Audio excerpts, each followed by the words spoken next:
COOGS House. Lots has been made about the biggest recruiting class coming in with all these 5 stars and Pop Isaac, the big time transfer. But the biggest transfer, literally, is Kalifa Sakho from Sam Houston State. And we're here to break him down.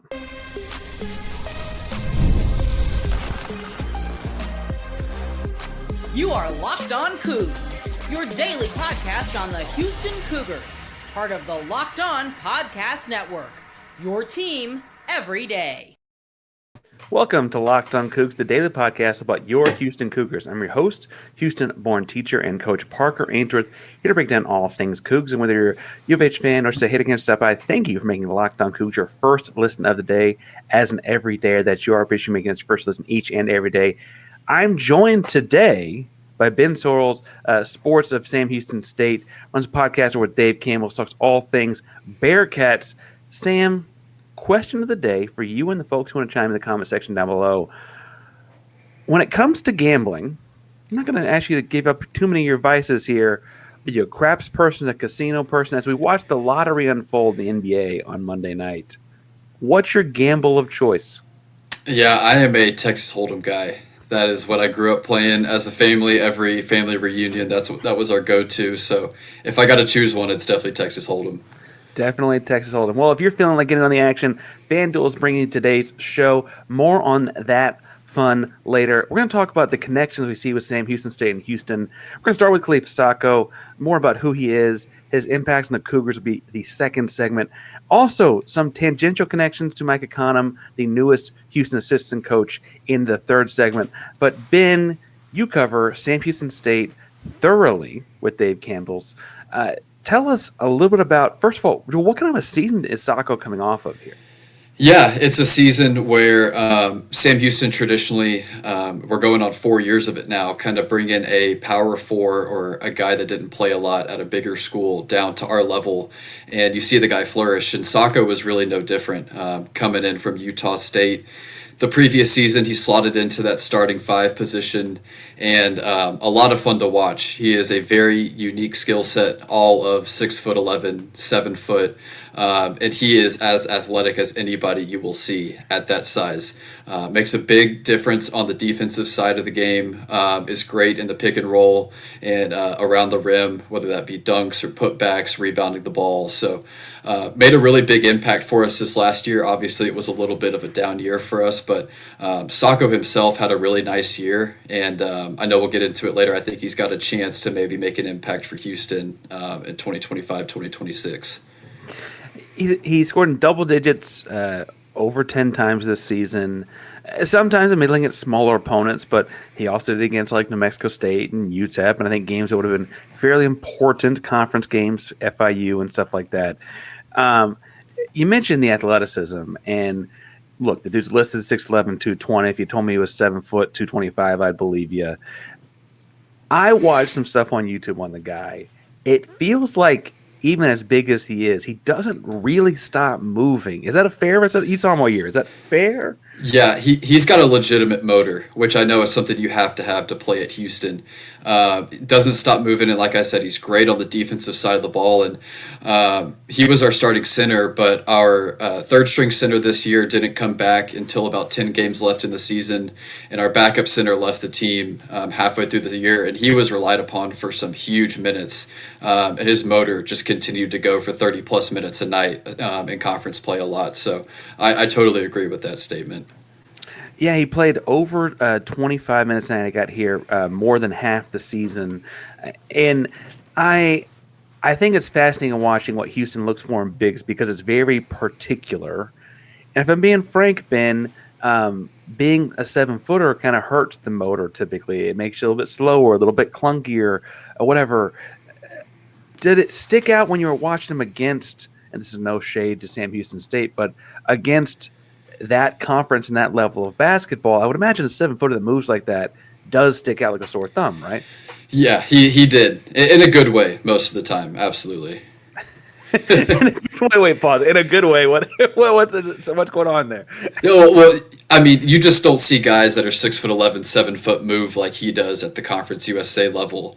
And there were some nights where he just kind of dominated. I mean, he'd put up 12-9 or 16-13, those kind of numbers. And it wasn't every night. And foul trouble was a big concern for him a lot of the year. You can see that in some of his numbers. I think he had 10 plus games where he had 4 fouls at least. But yeah, I mean, there were some nights at Conference USA where he's going to play 30 to 35 minutes a night and be the most athletic and impressive player athletically on the floor. Well, so tell me about that, because he comes to Sam Houston State last year around this time from Utah State. And while his minutes were a little bit more limited there, Utah State was good. They won a tournament game, knocked off TCU. They did play Purdue. They did get blown out, but Purdue went to the national championship game that year, right? No shame in having trouble on the floor there, I guess I'm trying to get at. What did you know about him coming in? Did he surpass expectations? Did you know anything about South Plains or France before that? I mean, he's got kind of a long, winding history into the greater Houston area. Yeah, knew a little bit about him just because Sam Houston has had a lot of success with the JUCO ranks, kind of most notably with Lamar Wilkerson, who's now headed to Indiana. So Sam Houston does tap into the JUCO ranks, and you hear a little bit about him. And then Utah State, you could see a little bit of film. But like I said earlier, he fit that mold of a guy at a P4 school or at a higher level that comes down and then really succeeds. So you had Sakho coming down from Utah State. You had Suleiman Doumbia coming down from TCU. You had Casey Eziagu coming down from Kansas State. So it was 3 years in a row that Sam Houston just kind of had that mold, and you could see the fit for him just based on what we had in the past. And he played that role extremely well for us this last year. So at Utah State, I mentioned he didn't get on the floor quite as much as he would have liked to. It's probably how he ended up at Sam Houston, if we're being frank. Yeah. Right? But at South Plains, he was Conference Defensive Player of the Year, super active on the glass. What can you tell me? Because defense is hard to quantify. There aren't as many stats. You might get 2 blocks a game and be the best in the conference at it, right? I mean, what can you tell me about his defensive presence? Because, again, the guy is close to 7 feet tall, over 220 pounds. Yeah, I think there's a couple aspects to it. The first part is I love his motor, like we talked about before. And when you bring that motor with someone who can jump out the gym at almost 7 foot, you're going to have some really good defensive results. I think it makes up for maybe being out of place a little bit at times. He can recover a lot quicker than most guys can. And then kind of on the other side, on the negative, is I mentioned the foul trouble. He is 6'11", 7 foot, only 220, 230. And that did come and bite him sometimes, and he would get out of position and have to foul just to stay in the play. I know when we played Baylor earlier in the year, he really struggled during that game, got into foul trouble early, and it looks like he did foul out that game. So when he goes up against some of those bigger body bigs like he did against Norchad O'Meara that night, he would struggle. But a lot of this times his athleticism was able to hide that stuff, and I think that'll be interesting to see kind of how he adjusts in Big 12 play. Yeah, it's what you said, because, I saw it first, he only fouled out of 3 games last year. That's, for a big guy, not that crazy. Yeah. But then, like you're saying, he's got 4 in another dozen games. He does get aggressive, it sounds like, there, to say the least, it sounds. Yeah, and I know we keep hitting on the motor. There are times where he gets so in. I think, especially towards the end of the year, he did start to pick up some technicals just because he got so into the play. And he's just so aggressive defensively at times that sometimes his emotions can overwhelm him. So it'll be interesting to see if they can kind of rein that in, especially in a Kelvin Sampson defense. So, the foul trouble was a bit of a concern, and I think 4 of the first 5 conference games he had at least 4 fouls, and I know that hurt us quite a bit. And they were early, so you had to take him off the floor for a while, and only having 1 center on the roster for most of the year hurt us. But he's got extreme upside. I'm interested to see what he looks like in a Kelvin Sampson defense where the other 4 guys are guarding at a very high level. Sam Houston was just destroyed by injuries this year. Our starting point guard, who was a great defender, missed 6 weeks. Our starting small forward, who is kind of nicknamed like a baby Dennis Rodman and had been on the team as a starter the last 3 years, missed the whole year. So Sakho kind of had to make up for those inefficiencies due to injuries. So maybe with the other 4 guys around him playing solid defense, it could elevate him as well. Well, I want to segue in the second segment into talking about that fit. Also, how being a big man that fouls a lot might be exactly what Houston does, apparently, according to the way that things played out last year. But I'm going to get into all that in the second segment. And before we get there, I want to remind folks that today's show is brought to you by our buddies over at FanDuel. The NBA playoffs are in full swing, even if the Houston Rockets aren't in it. It's okay. Every night, all kinds of new, fun, exciting momentum shifts, can't miss moments all throughout the playoffs. Big time comebacks to be the story of the year this year. FanDuel makes it easy to stay in the game before tip-off and live during the player props, performance trends, same-game parlays, and so much more. Fans have more ways than ever to play and get in on the action. Listen, $200 back in bonus bets so that first $5 bet hits, and you can get in on anything in or before the game you want to. If you're new to FanDuel, it's the perfect time to sign up. Again, head over to FanDuel.com, place your first $5 bet. If it wins, you get $200 back in bonus bets. Make every moment more with FanDuel, America's #1 sportsbook. Parker Andrews, we are locked on Cougs, joined again by Ben Sorrels at Sports of Sam Houston State. And Ben is cluing us into how Kalifa Sakho fits into this whole thing at Houston. We talked a lot about the motor in the first segment. We talked a lot about the defense towards the end of it. You started alluding to he was covering up a lot of inefficiencies in front of him, some because of injuries, right? He comes to Houston, a program known for its defense, a program that honestly, led the league, led the country in opponents' points per game, and all kinds of different crazy, more like minute, detailed analytics if you want to get into the minutia of it.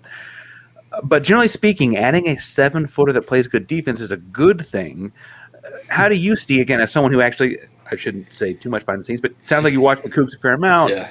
How does he fit into what Kelvin Sampson wants out of his big guys?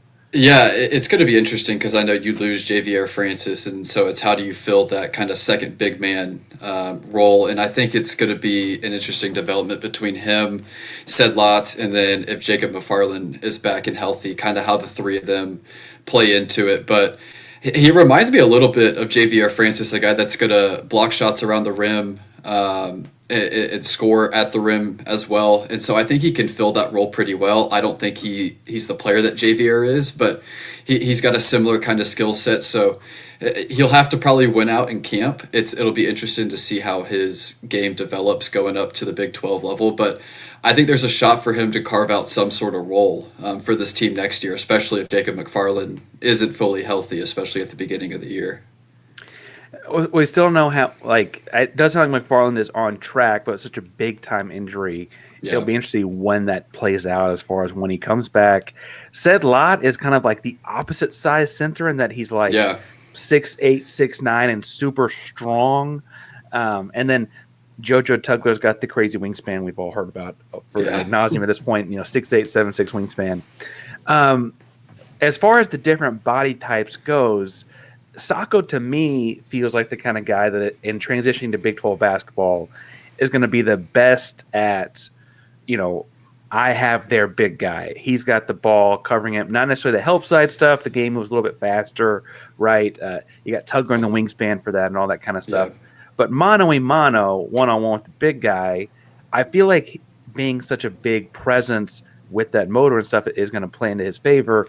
Do you think of him more as a one-on-one defender or a help side guy? If you had to pick one, I know that at some level, and we mentioned he's Defensive Player of the Year in South Plains. He's done both in the past. Yeah, I think at the Big 12 level, he's definitely more of a help side guy. And I know Houston loves to blitz the pick and roll. He's a guy that he's mobile enough to where he could pick up the point guard for a split second and then get back into help and get back to his guy or get back to the play at the rim if needed. So I think he might struggle a little bit in the one-on-one. And we saw that against a guy like Norchad Omir. And you're going to see a lot of bigs like that on a night-in, night-out basis. But I think he could really play into that blitz pick and roll defense and recover well because of his size and length. We mentioned the motor in the first segment, and I keep bringing it up here. Do you think he can be involved in the blitz out in the perimeter, or is it going to be more help side with the tag?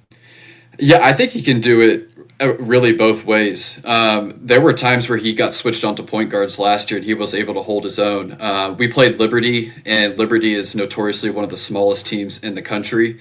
2 years ago, we didn't even play our center because they were so small and you couldn't keep him out there. But Kalifa was able to hold his own, and he would get switched onto a 5'7", 5'8" point guard that shot 42% from three and was able to hold his own. So whether it's in the pick and roll or if he's tagging kind of on the help side, I think he can do both of it. And I think that's probably where he's going to best excel defensively. You mentioned him as a JVA replacement, and JVA spent most of this year being the rotational big guy off the bench, but with Tugler's foul trouble, he actually got to play a lot. You saw Sakho up close and in person all year this year with the Bearkats. Is he ready to come in and play 25 Big 12 minutes a night? Is it going to be a transition? Obviously, there's going to be a little bit of a transition, but are we talking about a big kind of thing? What are we looking at? Yeah, I mean, I don't know if he's ready to play 25 productive minutes, but if you need him to come in and play 25 minutes, he's got to have the stamina to do it. And he showed it during that conference run with us. I mean, 31 minutes, 30 minutes, 32 minutes, just looking at his game log here, 32 minutes, 30. He's shown he can do it if needed. And I know Houston kind of always has that injury bug at some point, and teams are hardly ever always healthy throughout the year. So if you got into a pinch where something happened to Chris Cenac or JoJo Tugler, you need him to step up and play 25 minutes later in the year. I think that's something that he could possibly do, and I know he's got the stamina to do it because he's shown he can do it at this level. Now, being that he is the 7-footer, you mentioned Cenac, who I'm projecting to be the starting power forward, if anyone's asking me. He's listed as the number one center recruit in America, but I think his perimeter skill set offers the ability to play the 4 at Houston.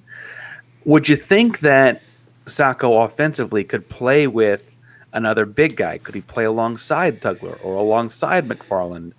Or is it going to be that's too much clogging of the lane for two big guys like that? Yeah, I would lean towards it probably being he's not able to fit with them, but there were times last year where he would stretch the game out to 12 to 15 feet, and he was able to knock down a few jumpers.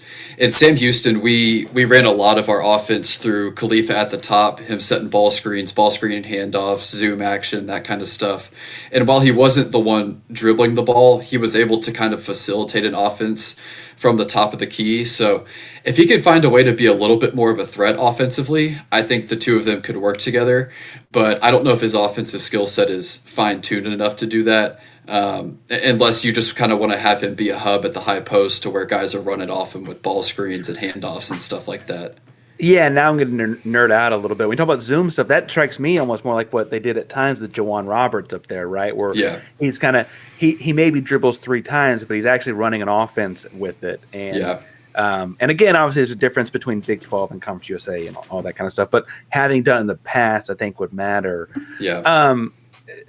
When you see him fit into this program, I guess everyone is looking for okay, Houston was 65 seconds away from a national title a year ago, right? The margins aren't that big. You can't guarantee you're back there, et cetera. But also, you're really close. Is there anything he brings to the table and anything about his fit with the program you see as okay, they might have gotten 15 seconds better, for lack of a better phrase? Yeah, I think there is. I think the ceiling for him is extremely high. It's kind of like a low floor, high ceiling kind of thing.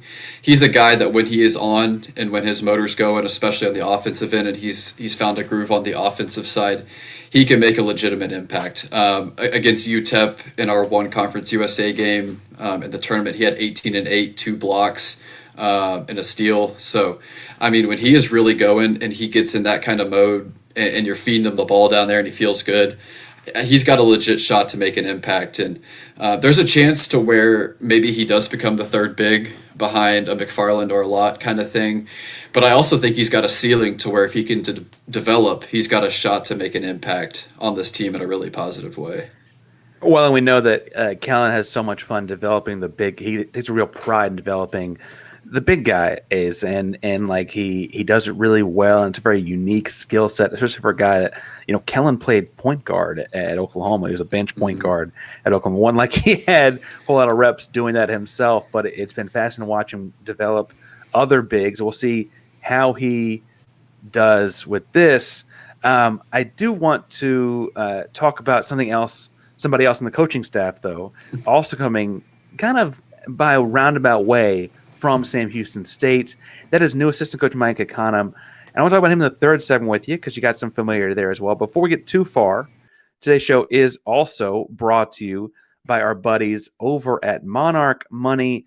Listen, if you ever check your bank account, you buy too much Final Four swag, whatever, and you're like, oh my God, where did all the money go? Dining out, a little crazy Mother's Day. She deserved it. Trust me. It's easy to lose track. And that's where Monarch Money comes in. It's your personal CFO, complete control and visibility over your finances. Now, it's a great financial command center. You can track all your accounts, investments, spending all in one place. You can stop managing money and start building wealth. I love that it's all in one app. Again, I teach, I coach, I podcast, I have a toddler, I have a dog that blows my money probably more than anyone. I like that it's all in one simple place. I can really keep control over what's going on around me. Take control of your finances with Monarch Money. Use code LOCKEDONCollege at monarchmoney.com for 50% off your first year. That's monarchmoney.com for half off your first whole year. Parker Rangers, Locked On Cougs here, joined by Ben Sorrels of Sports of Sam Houston State, who does all things Sam Houston with Dave Campbell's. And we've talked a lot about Sakho. I'm excited about him. I'm excited that we get the chance to talk with you about someone you've gotten to see up close and personal.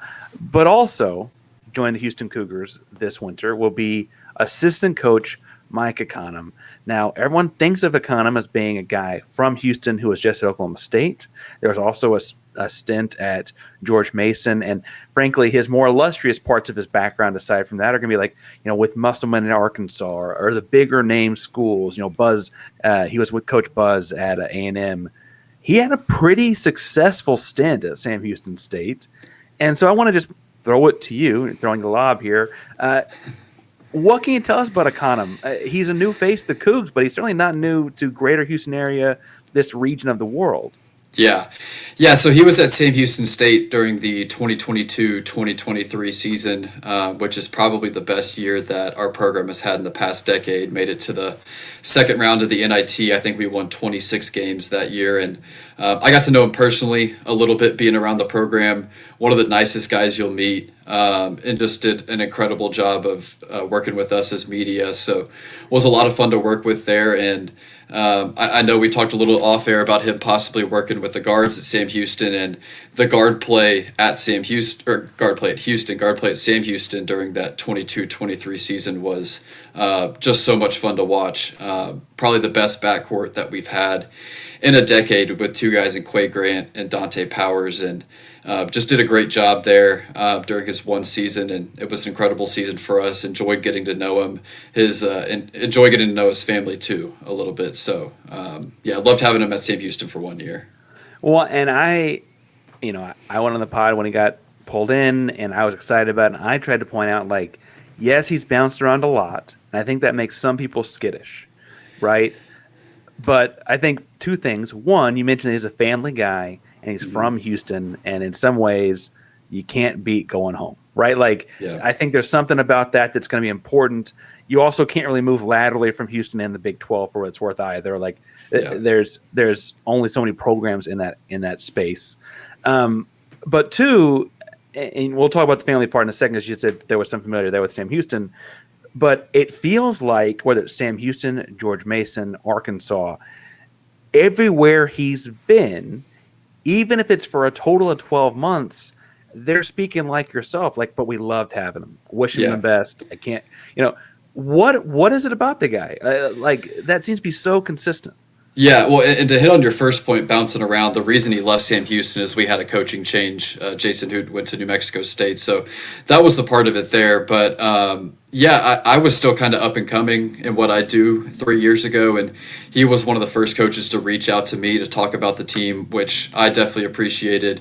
And the other point that sticks out to me too is we went to the NIT and played 2 road games, and his wife put together watch parties for different places in town for people to show up, and there were a lot of friends and family of the coaching staff and players there, which was really cool, and she organized that. So just a really family atmosphere. He treats people the right way, and he's been successful everywhere he's been. Well, and you mentioned being successful. We should talk about how successful they were at Sam Houston. You mentioned that they were good. They won the conference's regular season. Yeah. They were fourth nationally in opponents' points per game, seventh nationally in opponent field goal percentage. That's a pretty good on the floor coach. I want to talk about the recruiting in a second too, but that's a pretty good on the floor coach. Yeah. Is that you mentioned he's a guards guy? Is that because his defensive minded, way he goes about things, or what's going on there? Because that feels like a pretty significant one off for the coach to then just up and leave after that.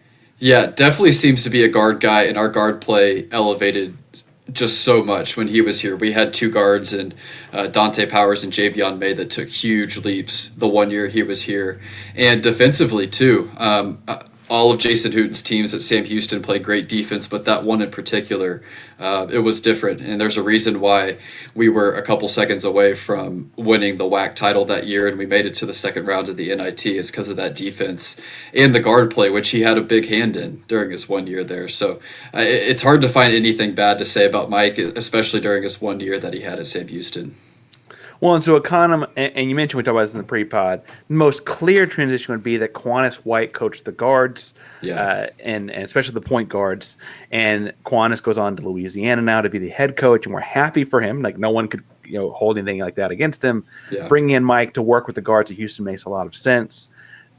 Would you think that as a Houston area guy that has done recruiting to all of his different schools, Big 12 and all other things too, is he going to be more important in the recruiting aspect of Houston on the floor part? What's not that he's bad at any of it, but what is his strength as you see it? Yeah, I think Houston has such an identity and a culture in who they want to recruit that I think he'll make an impact there, but I don't know if it'll be as much as what he does on the court. And so, because I've just seen it. I've seen what he's done with us. I saw what he did at George Mason. I know that was a completely new coaching staff they had there 2 years ago, and they were really good. Last year at Oklahoma State was a massive turnover under Steve Lutz, and you could see Oklahoma State start to take strides during the end of the year. So I think he'll make an impact in recruiting. He's got so many connections in Houston that I think he'll elevate Houston, but I think the on-floor stuff is really he'll make a difference in both, but I think he'll really make a difference on the floor. And I mentioned these watch parties at restaurants. I mean this in the nicest way possible. What restaurant throws the best watch party out by Sam Houston? Because that's not what I'm thinking about when I'm thinking about Sam Houston State a whole lot of time. Yeah, well, there's actually a really good restaurant scene up there. You've got a little bit of everything. I think if you have to go with the best one, it's probably Big E's, which is a crawfish and seafood place. They do a lot of watch parties there. It's a big college spot. A lot of the college students go there. TVs everywhere, indoor, outdoor kind of place. Really cool spot to be. So Big E's is the place to go. I know during the NIT run, we had them at the Mexican restaurant called Tipsy Tio's, which is off Sam Houston Ave, another good spot in town. But yeah, Huntsville's got an underrated food scene, I will say. It's just not what I don't know how many people associated with the foods. But I think it's interesting that you mentioned the wife is throwing these watch parties, and frankly, for all of the things that University of Houston does very well, there was a certain portion of the fan base that noticed there wasn't a whole lot of on-campus watch party kind of things happening with that kind of fervor. Yeah, maybe there's a role here. Well, yeah, and that's part of where Sam Houston is different than a Houston. Sam Houston, I mean, we've got a good fan base, but you really have to cultivate the fan base and bring stuff to them to get them to do stuff. And so Mike's worked at a lot of big programs, but he's also worked at a Sam Houston and a George Mason, and he knows how to grind his teeth, how to get people involved, how to meet the fan base, because that's something you got to do at Sam Houston. I mean, after every game at Sam Houston, the players and coaches are shaking hands with every single fan in the front row, meeting people after the game. They've always got events before the season, so it'll be interesting. I think he could probably bring some of that to Houston as well and bring that family atmosphere that's already there. Well, again, the Houston guy coming home to bring his, the family atmosphere to University of Houston makes a ton of sense as well. We're excited to have him, and I don't mean that in a braggadocious manner, but you're one of many people that points out all these positive things about this guy. It's coming to the University of Houston, and that really continues. I mean, Sampson's built something special, and it feels like this is just one more piece in that puzzle. Now, Ben, I actually feel like we have a handful of fans that probably are fans of both programs. Tell us where people can find you and what you're doing with Sam Houston and what you're doing over at Dave Campbell's, because I don't know that other people are covering that program like that. Yeah, Sports of SHSU on X and Instagram. Follow all 17 sports at Sam Houston, so stay involved there. Have our March to the Pod podcast with Dave Campbell's Texas Football, where we cover all sports, primarily football, but we hit on a little bit of everything. Do that with Corey Hogue, who's a part of the team over at Dave Campbell's, and then also on the board of our NIL collective. So stay very involved with that, with the different programs across different sports, and had a lot of basketball talk. We just got done with our basketball rosters, so that's a sigh of relief on that end. So stay involved, whether it be covering the team, podcasting, or on the NIL side. Well, and again, that's Sports Sam Houston, Sport of SHSU on social media, and then it's March to the Pod. Is that I'm here correctly? Yep. I make sure I'm saying that correctly Yeah. as I get my Bearkat lingo down here. Yeah, it's an interesting name. Our unofficial mascot in the 70s and 80s was a three-legged dog named Tripod. And then every year on Sam Houston's birthday, you do March to the Grave. You march from campus to Sam Houston's grave and celebrate his life. So you just kind of combine the two. There you go. Now you're dropping Sam Houston State Bearkat knowledge on the Houston Cougar podcast. Look at the infiltration is real. That's been Locked on Cougs. I'm Parker Andrews. That's Ben Sorrels. Thank you all so much for making us your first listen of the day today. For a second listen, I'm recommending Locked On College Basketball. Andy and Isaac breaking down all things college hoops each and every day. I'm sure there's a whole lot going on with the lottery just being done last night.